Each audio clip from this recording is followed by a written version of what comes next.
esken yeller yüzüme vurdu. Balalıkta osken evge koz yaşım düştü. Ben bu yerde yaşamadım, yaşlığıma doyamadım ve tanıma hasret kaldım ey güzel Kırım. Ben bu yerde yaşamadım, yaşlığıma doyamadım ve tanıma hasret kaldım ey güzel Kırım.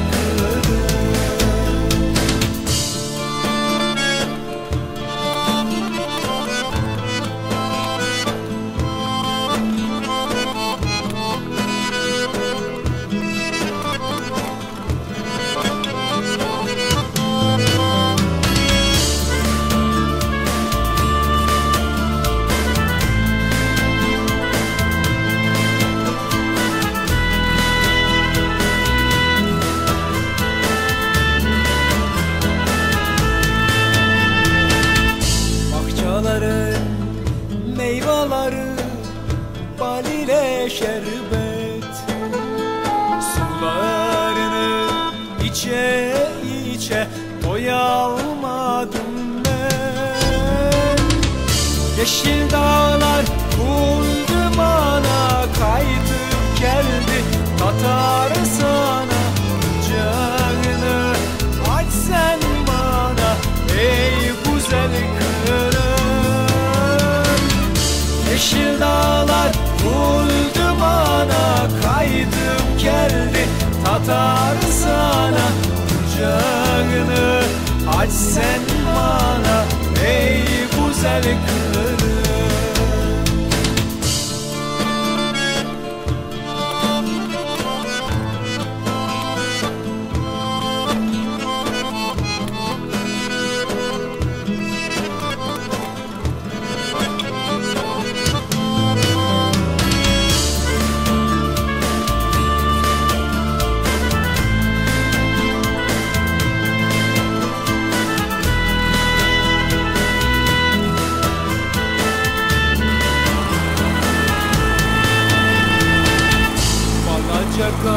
Kahvetanım dep koz yaşı token, katlarımız elince ayıp duvarlar eder. Keze keze doyamadım, çok yerlerini koralmadım ve tanıma hasret koldum ey güzel Kırım. Keze keze doyamadım, çok yerlerini koralmadım ve tanıma hasret oldum ey güzel Kırım.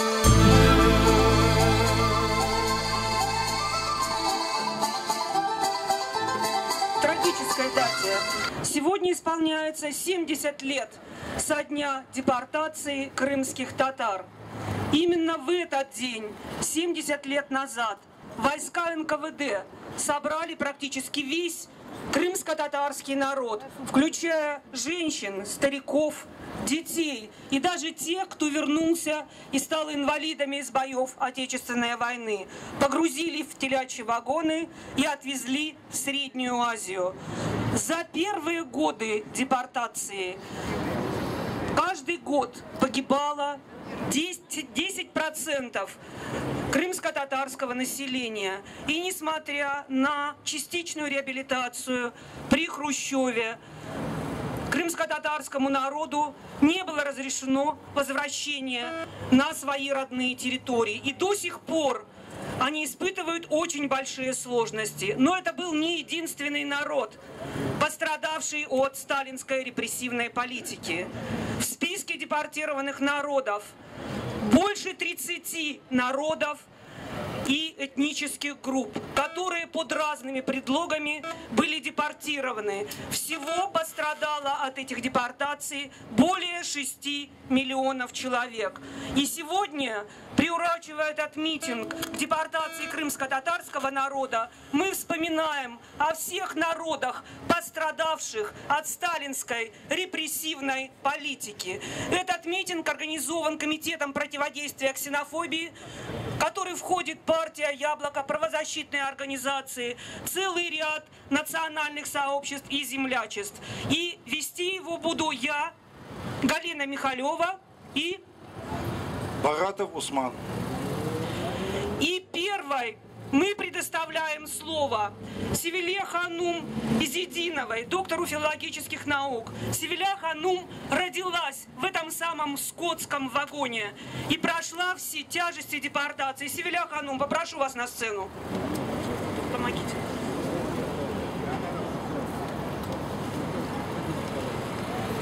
Подготовиться Сергею Митрохину.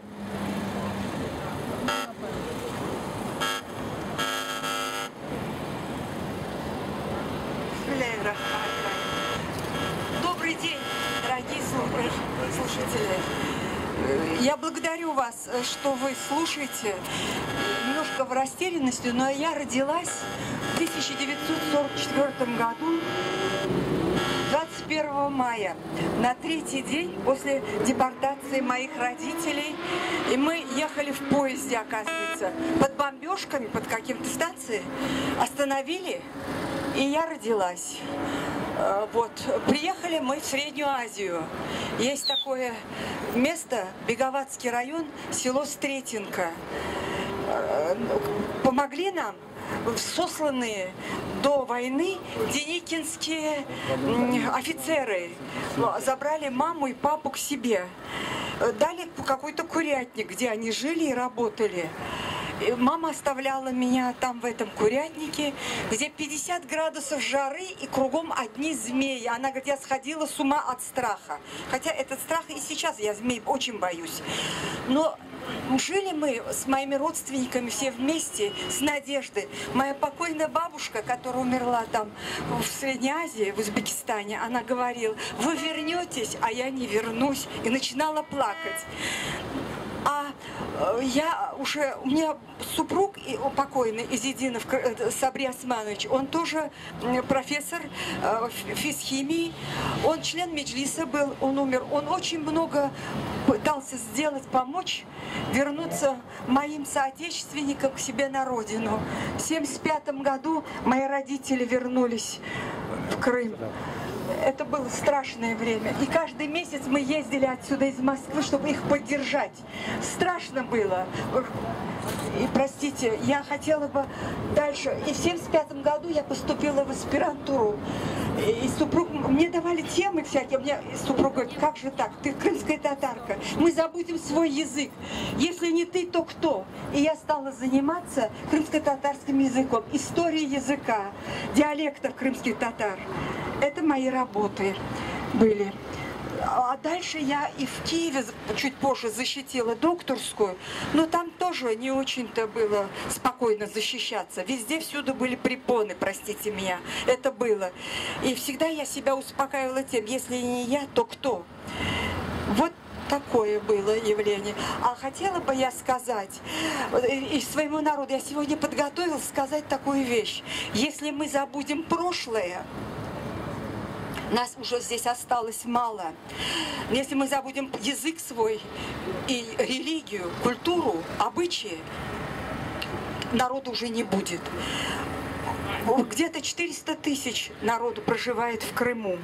Они уменьшаются, они уезжают за работу в какие-то другие страны. Была в Турции, я востоковед, работала в Турции и специально смотрел, очень много наших моих соотечественников, там почти 11 миллионов проживает в Турции.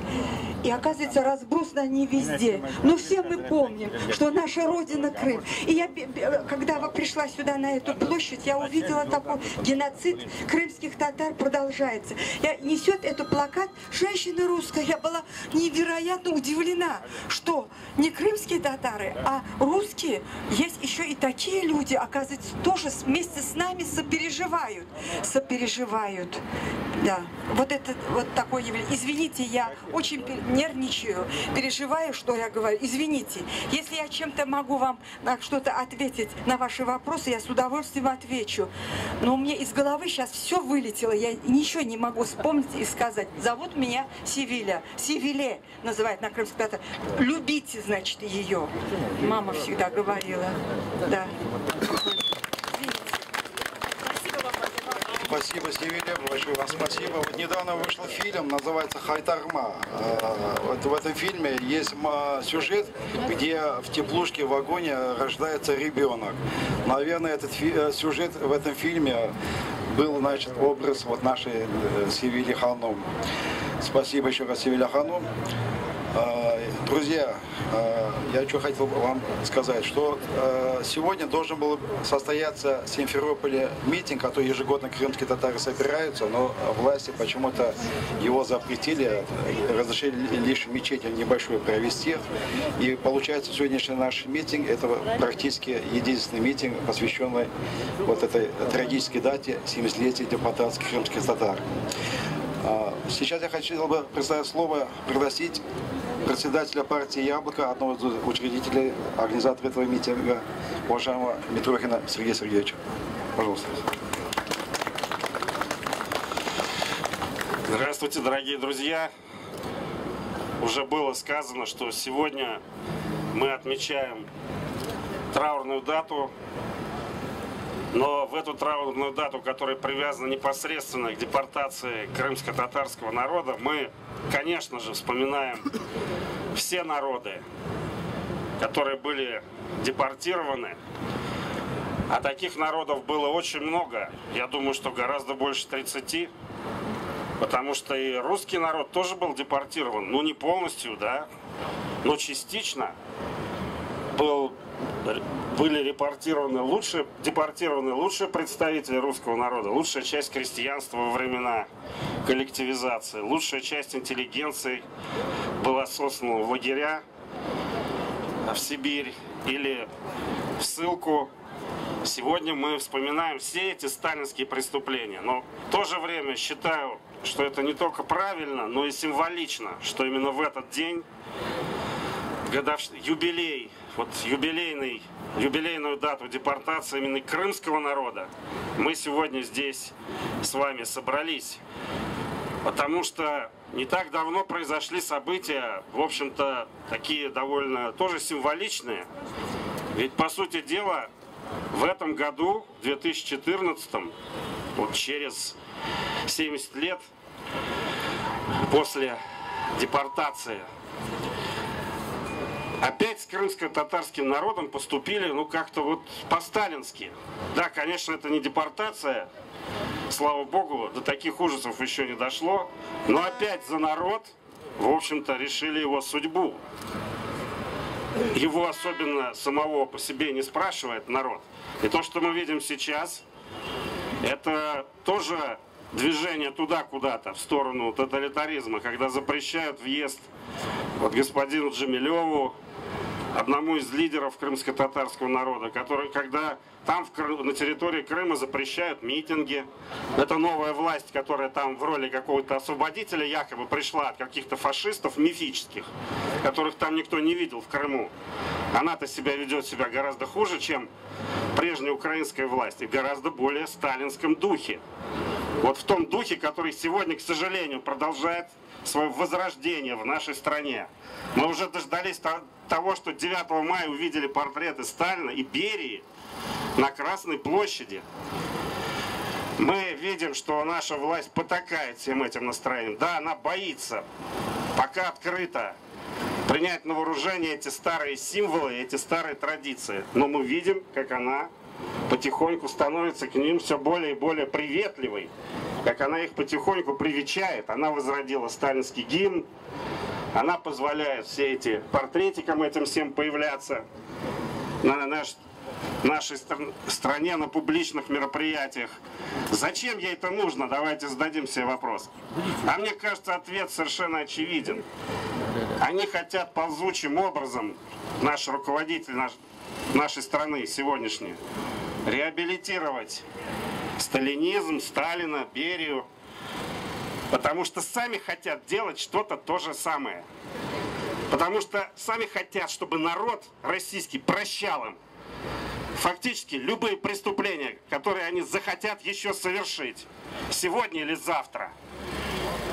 Когда наш президент сегодня говорит, что мы теперь уходим из Европы, что нам не указ, там Евросоюз, что у нас другие ценности какие-то, вот, они теперь не европейские.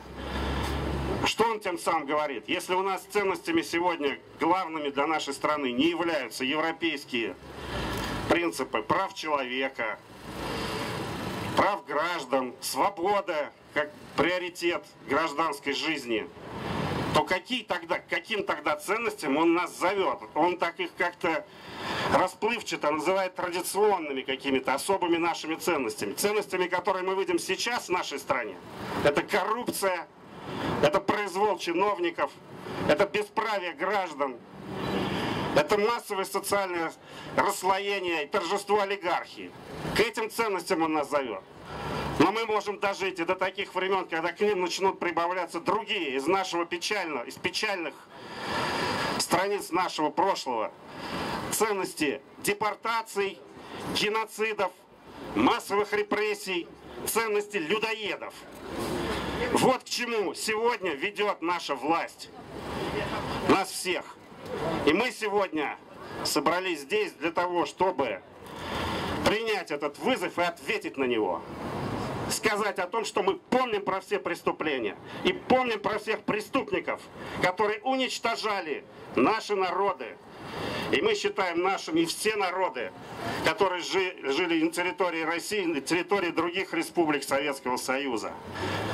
Включая, кстати, и украинский народ, который тоже подвергли геноциду. В те же самые войска НКВД, которые пришли на Западную Украину. Их там встречали хлебом и солью, а потом они вырезали там 500 000 наиболее активной части населения. Мы все это помним.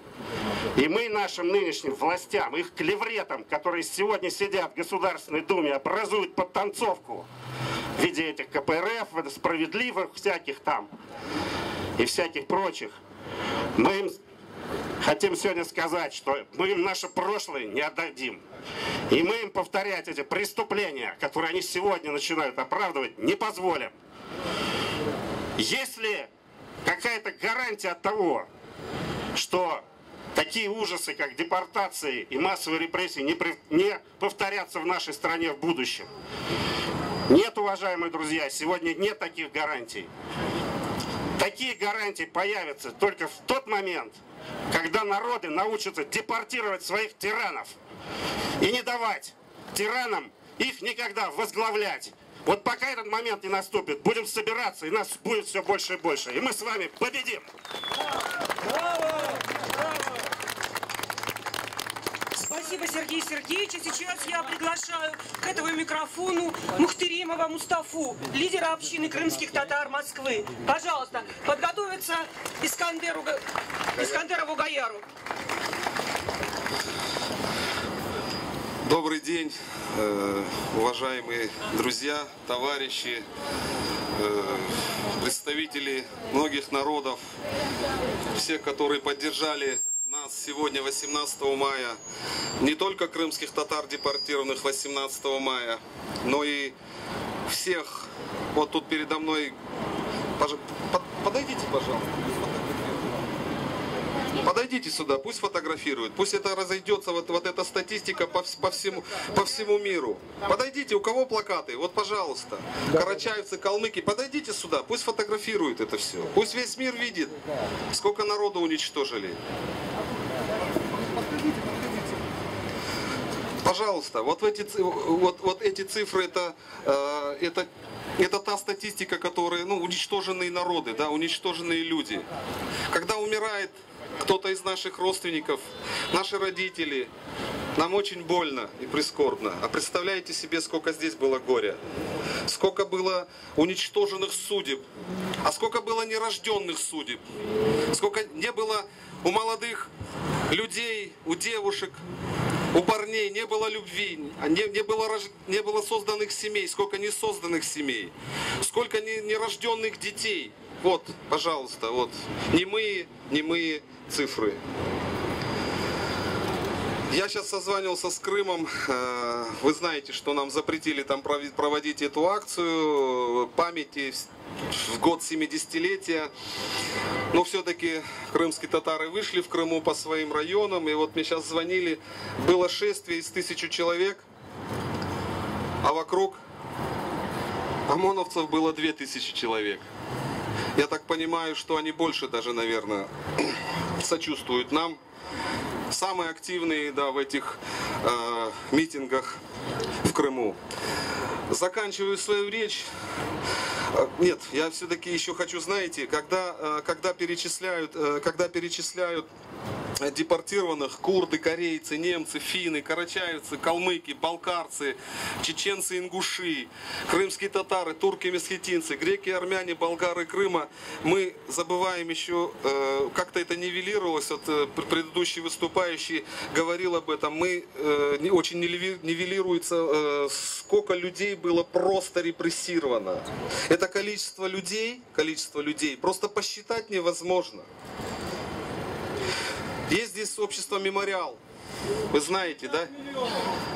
Да, 15-20 миллионов, это уже знаете, сколько там посчитать, это мы не сможем уже посчитать. Архивы до сих пор закрыты практически. Общество «Мемориал», которое функционирует еле-еле, государство не помогает. Государство не помогает, потому что, значит, невыгодно. Невыгодно, чтобы народ знал, сколько людей уничтожено, сколько репрессировано, расстреляно, изморено голодом.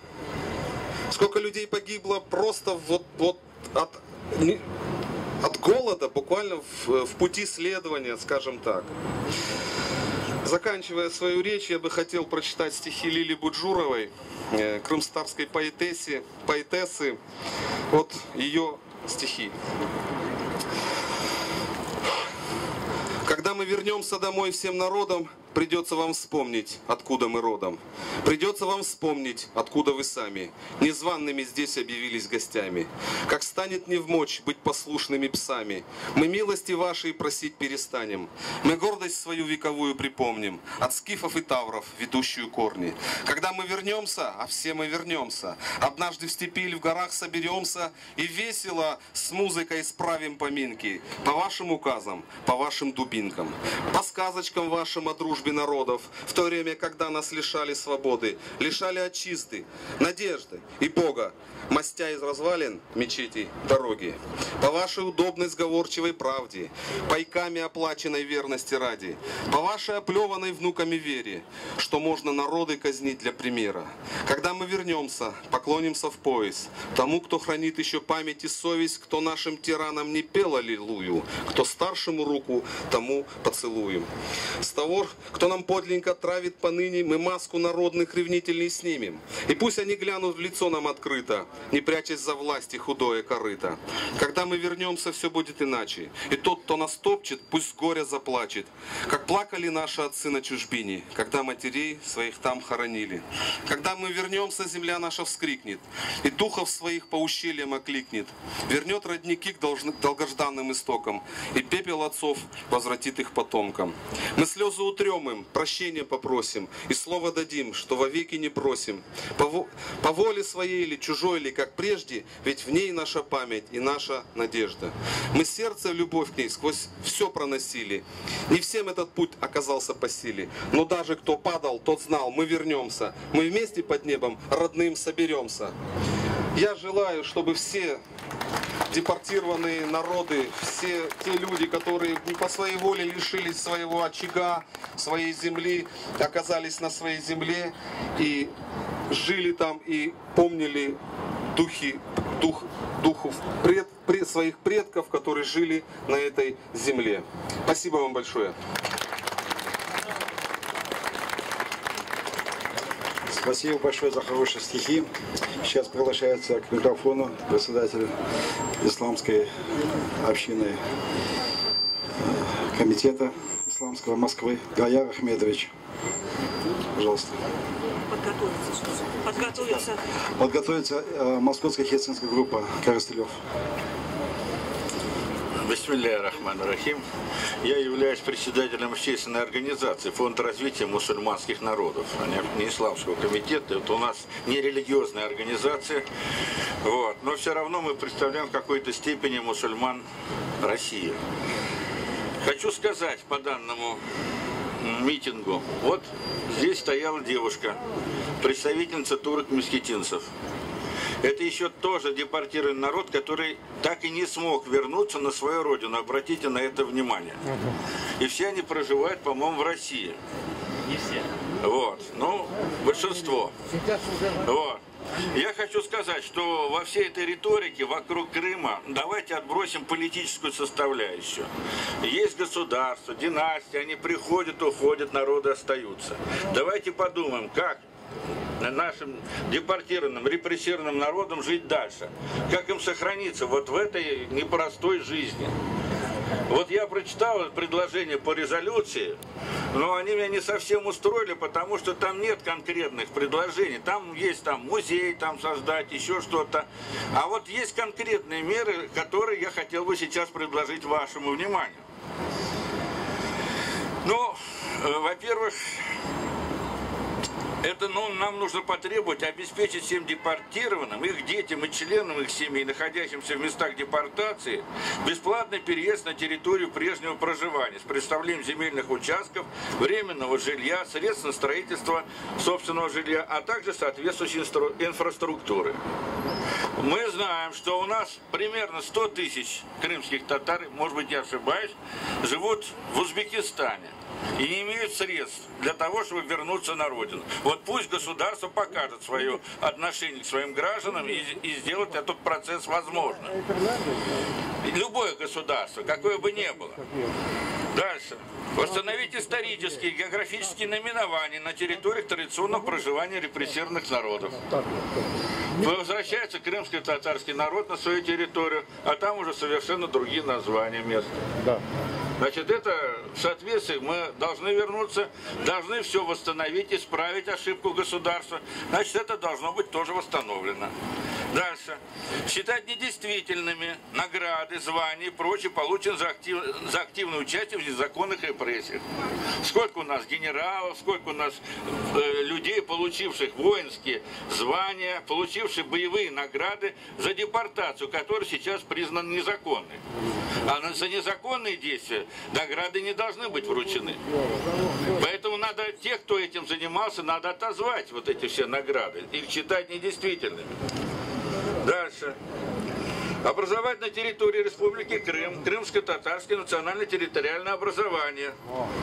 Так как крымский татарский народ обладает историческим опытом государственности, достаточной численностью, значит, по численности крымско-татарский народ сейчас у нас больше, чем евреи, а у евреев есть автономная республика, расположенная на территории двух государственных субъектов,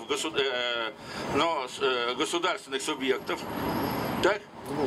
Почему крымскому татарскому народу не образовать свое территориальное образование? Крымско-татарский народ является автохтонным населением Крымского полуострова, не имеет иных территорий для сохранения и развития национальной культуры. Поэтому я считаю, что эти требования вполне законны. На той же территории создать национальное образование. Далее, значит, у нас еще была такая инициатива, вот, значит, от имени комитета против ксенофобии. Мы, значит, вышли с инициативой создания общественной наблюдательной комиссии. Просим вас тоже поддержать эту инициативу. То есть, то, что сейчас происходит в Крыме, общественности непонятно и не ясно, что там происходит. С разных сторон поступает противоречивая информация, так? Вот, поэтому мы представители российской общественности должны в этот процесс вмешаться. Этот процесс должны они контролировать, должны участвовать в выработке мероприятий по устранению всех недостатков, которые есть и будут еще. Так? Поэтому требуется создание такой общественной наблюдательной комиссии. Далее вот необходимо также, конечно, в резолюцию включить и то, что мы считаем необоснованным. Вот то, что говорил Митрохин, значит, необоснованным, препятствующим налаживанию нормальных межнациональных отношений, запрет всекрымского траурного митинга в Симферополе. Указанные в указе главы Республики Крым Аксенова причины, связанные с событиями на юго-востоке Украины, являются надуманными. Так? Поскольку эта ситуация не повлияла на широкое проведение в Крыму праздника Победы 9 мая сего года. При том, что здесь уже имеется в достаточном количестве, значит, полицейские силы для обеспечения порядка. Ну и, наконец, последним предложением тоже хотелось бы тоже на вашему вниманию к резолюции. Это учредить 18 мая как Днем памяти репрессированных народов России. Не только Крыму. Крыму это понятно, но надо иметь единый день, когда бы вот мы собирались бы и выясняли, значит, вот какие существуют проблемы репрессированных народов. Вот я с такими предложениями выступаю. Я хочу, чтобы вы меня поддержали. Хорошо, поддерживаем. Большое спасибо, Гаяр. Я приглашаю на эту сцену представителя организации, которая тоже учреждала наш комитет противодействия ксенофобии и очень активно в нем работает. Вадим Коростелев, Московская Хельсинская группа. И подготовится Асану Адилову. Спасибо. Я родился и вырос в городе Новороссийске, и моим любимым учеником был Бекир, крымский татарин. И я очень рад, что его родители сейчас здесь. Я вот хочу сказать, что в 70-е, 80-е годы в Краснодарском крае продолжалось давление на крымских татар, которые пытались бороться, продолжать борьбу за возвращение на историческую родину. Я помню, как бульдозерами пытались сносить их дома, потому что не давали разрешения на строительство домов. И как люди выставляли живую цепь, чтобы эти бульдозеры не могли снести их единственное жилье. К сожалению, в таких регионах, как Краснодарский край, отношение к людям с другим цветом кожи, оно продолжается негативно. И вот те турки-месхетинцы, которые вынуждены были уехать, фактически бежать из Краснодарского края в Соединенные Штаты Америки, 11,5 тысяч вынуждено было уехать. Это показатель того, как в современной России, они уезжали с 2004 по 2006 год. Это показатель того, как современная Россия относится к людям с другим цветом кожи, к людям с другой этничностью, с другой верой и так далее. И вот попытки, которые сейчас идут по стиранию исторической памяти, по запрете митингов в память о депортированных народах, они, конечно, нас очень сильно настораживают. В прошлом году мы пытались провести фотовыставки о депортации турок-месхетинцев на юге России. И людей, которые пытались это сделать, постоянно преследовали спецслужбы. Это было в прошлом году. И понимаете, вот стирание исторической памяти – это то, что нынешние власти хотят сделать с нами. Давайте не позволим им это сделать.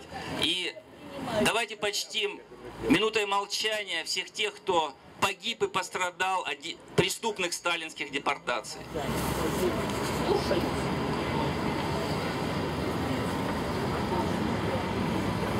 Спасибо.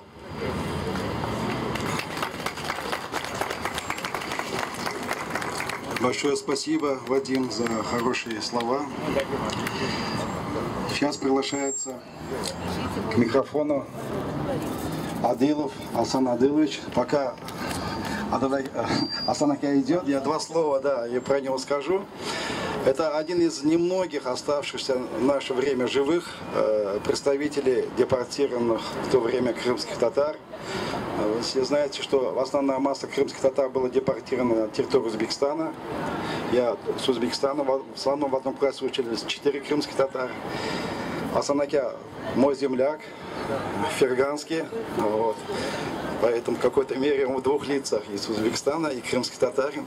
Вот в этом знаменитом фильме «Хайтарма», о котором я сейчас говорил, там есть сюжет, как в этой теплушке взрослые люди поднимают маленьких детей к потолку вагона, чтобы кислород, воздух был. Этих 4-5-летних детей. Вот один из этих детей, вот живой история, вот Асанаке, прошу вас. Здравствуйте, дорогие мои добрые люди, я хочу сказать. Потому что земля, еще много на земле добрых людей. Я хочу сказать, что вот это вот 70 лет тому назад произошедшая депортация, это очень красивое слово, как будто бы депортация, но это такое вот, если представить себе, такое издевательство, это не переселение народов, а это было совершено за 15 минут. Сейчас везде по радио, везде говорят 2 дня, там 18-го, 20-го было. Да это было 15 минут. У меня мама, правда, ей молодая была, здоровая, 25 лет.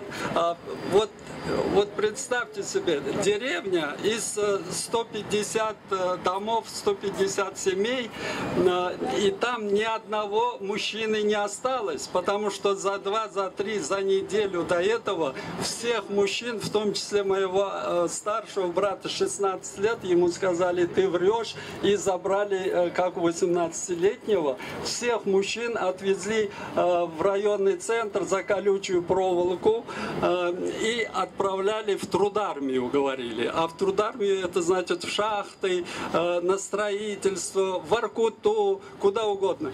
Вот всех забрали. Остались одни дети, старики и женщины. А нас было 4 ребенка, 8, 6, 4 и моя сестренка годик. И нас НКВДшники в 6 часов утра постучали в дверь, не постучали даже, открыли, вошли, сказали: 15 минут дается вам, ничего не берите, вот машины там ждут вас, идите к машине. И мама, ну не то что случайно, так, ну что делать, она взяла вот такой мешочек муки на плечо и с нами пошли. Ничего не берите. Вот таким образом нас вывезли и погрузили на студебекеры, которые пошли и 25 километров до железнодорожной станции, набили в вагоны, в эти скотские, телячьи вагоны и повезли. И мы ехали таким образом около месяца до Узбекистана. Но по пути есть нечего, люди умирали, что их делать? Ничуть ли хоронить не давали. Вот это называется красивым словом депортация. Это не депортация. Потом 70 лет вот продолжается эта жизнь, до сих пор не полностью еще, хоть и Владимир Путин сказал, что полностью восстановим все права, я не знаю, чего он имел там в виду. 70 лет наш народ. Вот я лично знаю с 50-х годов, я как участвовал во всех этих делах. Я хочу сказать, что это дело продолжается и поныне, вот отношение, как Сергей Сергеевич сказал, и поныне продолжается вот такое отношение к крымским татарам. Но надо верить в то, что Вот таким образом много народу нас поддерживает. Вот здесь вот мы все собрались, и много разных единств народов, разных людей, и вот эта вот дружба и борьба этих людей с несправедливостью, надо сказать, вот с такими явлениями, которые случались и могут случиться в любое время, вот это вот надо постараться предотвращать и бороться за справедливость. Говорить можно было очень много. Я вот просто не смог, то есть не то, что не смог, невозможно за короткое время рассказать всю вот тяжесть, всю трагедию депортации крымских татар.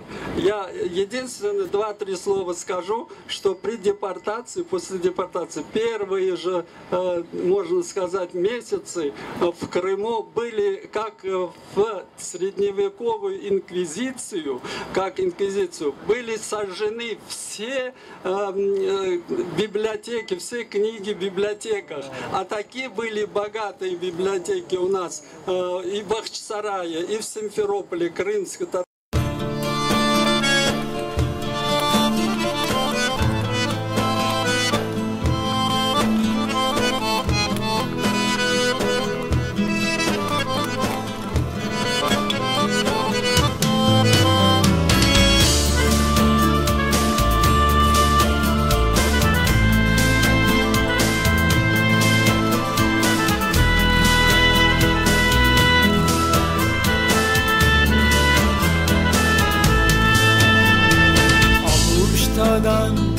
Esken yeller yüzüme vurdu. Balalıkta osken evge koz yaşım düştü. Ben bu yerde yaşamadım, yaşlığıma doyamadım ve tanıma hasret kaldım ey güzel Kırım. Yaşamadım, yaşlığıma doyamadım ve tanıma hasret kaldım ey güzel Kırım.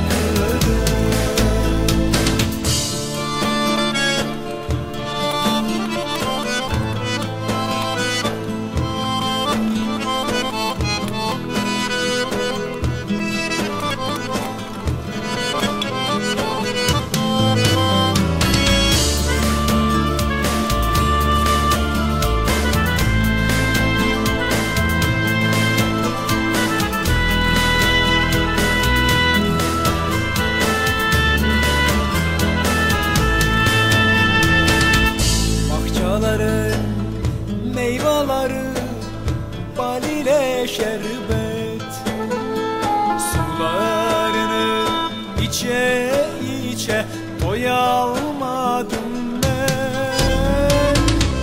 Yeşil dağlar buldu bana, kaytıp geldi Tatar sana. Canını aç sen bana ey güzel Kırım. Yeşil dağlar buldu bana, kaydım geldi Tatar sana. Kucağını aç sen bana ey güzel Kırım.